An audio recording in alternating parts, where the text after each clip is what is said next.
Peralatan angkatan bersenjata Ukraina terbengkalai imbas serangan pasukan Rusia. Terbukti pada sebuah video yang beredar di Telegram Rabu 20 Maret 2024. Sebuah drone menangkap momen di mana beberapa kendaraan militer Ukraina tidak berfungsi lagi. Dikonfirmasi kejadian ini terjadi di daerah Novomikhailovka. Di antaranya ada 3 buah APC M113, 2 buah tank Leopard 2, jeep APU, dan truk pick-up APU. Dengan bantuan peralatan barat, Ukraina belum bisa menembus pertahanan pasukan Putin.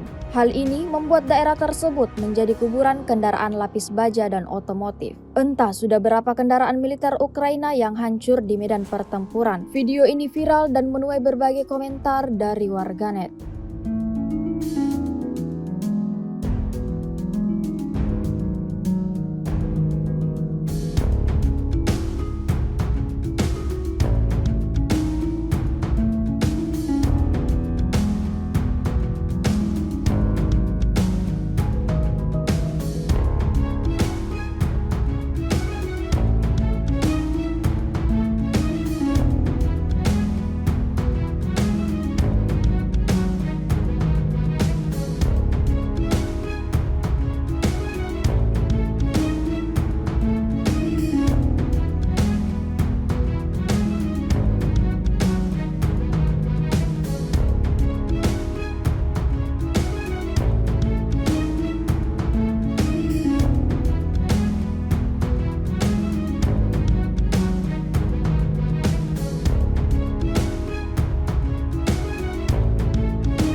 Download Tribun X sekarang, menghadirkan lokal menjadi Indonesia.